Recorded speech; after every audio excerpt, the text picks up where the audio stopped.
going on a journey tonight. It started in 2004 when the United Progressive Party took over the leadership of this country. We saw at that time a significant amount of people in this country saying, go ahead, show us what you can do. They failed the people of Antigua and Barbuda. They failed you significantly. They went about the spending spree. After collecting more taxes, as Samantha Marshall says, soon to be Honorable Samantha Marshall, they got more grants and loans, and they continue to plunder the treasury of this country. We're going to examine just part of what they've done to Antigua and Barbuda. Take a look at the slide up here. We have $8,600,000 spent on a building that you cannot go into and feel safe if a hurricane was to hit Antigua and Barbuda. Do you know why? You would be safer in your house than in this building. This building had no architectural drawing. This building was just erected, and from my observation, it was a political promise. We have a problem. Political promises cannot cost the people of Antigua and Barbuda $8,600,000.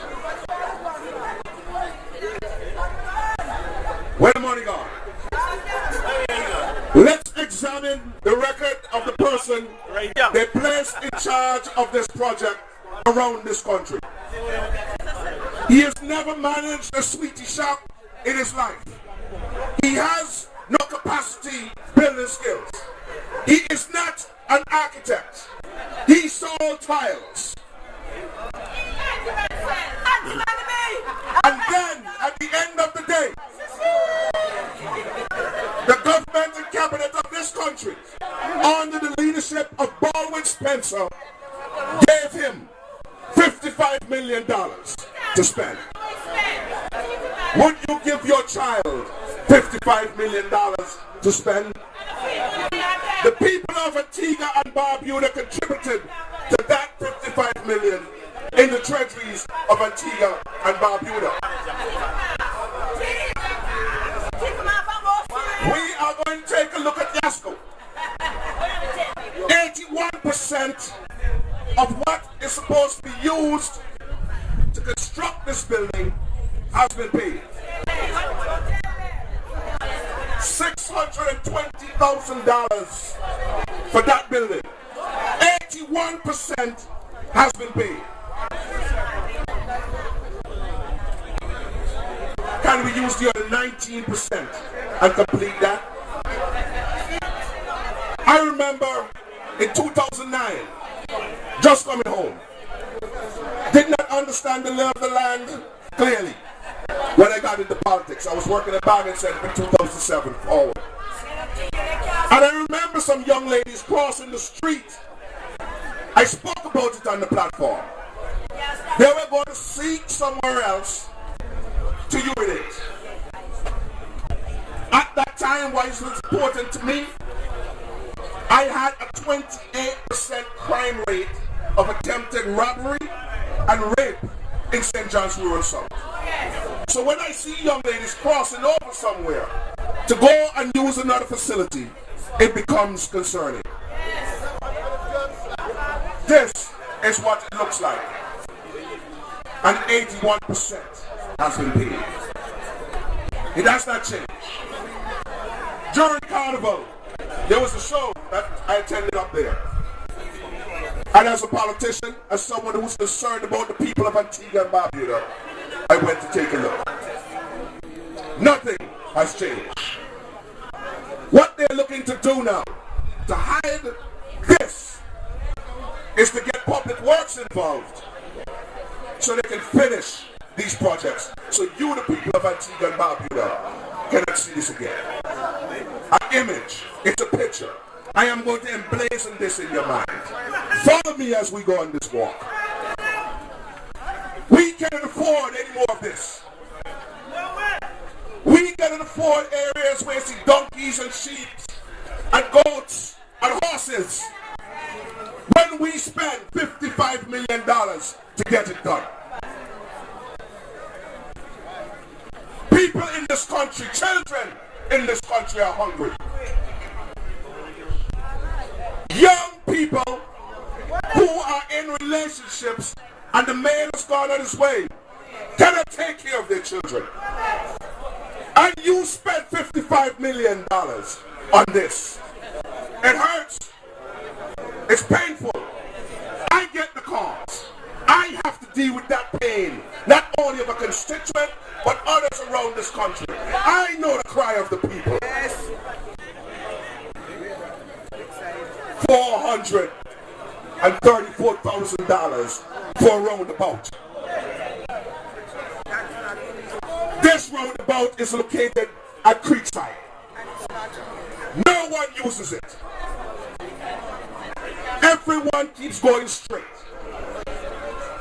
The only time you go somewhere 3/4 of the way around the roundabout is if you're going in the opposite direction on Comrade Joseph's side of the boundary. You know the story. Some of you here, you see it. This type of governance is what Baldwin Spencer sit on.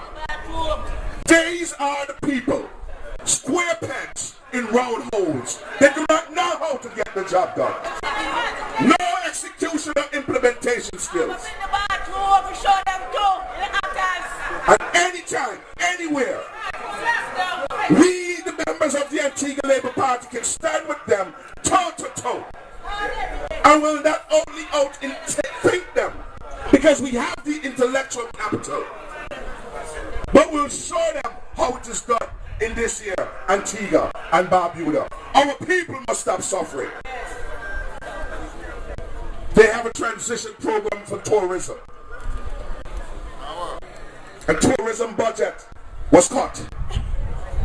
They should be looking at agriculture, develop it, link it with tourism, bring sports into the mix. That's how you build a product and a brand. At the end of the day, what we have here is the Minister of Tourism going over to India, spending money to develop a program, utilizing technology, where people in this country are trained and able to do it. You cannot recoup this. Our children's children are going to be paying this bill. If they're already paying by going to school every day without something in their stomach or not enough, how much more are we going to ask of them? The reason why this happens. Let's look at one last one. Golden Grove, my constituency. I've talked about this in infinitum. Where this building is constructed, the land is tilted. The water runs off of it. It runs down into the school. Do you know that there are children that have attended the school who have gotten sick? Do you know this building? Children have been attempted rapes in this building. Do you know this building now has a cactus tree growing on the top of it? Do you know before this building was constructed, a young man had a barbershop in that location? And do you know it was bulldozed with everything in it? You take money out of the boats of a young man who has 3 children. Do you know the wife of this young man was just hospitalized in Florida? Mackie is his name. The first guy that came out when I won that morning put a radio on top of his car and started going around the constituency. It's time for a change. And I will stand here tonight and tell my people, I'm willing to be amongst you. I'm willing to take the fight to the Antigua Labour Party. We need to get our country back. It is that time. Let me examine one last thing for you now. and let you understand why they're doing what they're doing with the taxes. These people decided, after they've gotten as much money as they did, they misspent it in projects like these to then go to the IMF. We have seen what the IMF has brought. Jamaica, Guyana, Africa, now Antigua and Barbuda. What follows the IMF is crime. The type of crimes have changed in this country. The robbing has increased. The level of authority these thieves are moving with has increased. There's a level of desperation in this country. And until we start standing up to those criminals, and Baldwin Spencer, the chairman of the crime committee in Parliament, call some kind of, all of us together, let's get together. This is Antigua and Barbuda. Dorothy, I know the woman. I stop through there on Sundays. She's very pleasant. We often have a quick exchange and I keep it moving. So I know her, I can relate to her. That should not have happened.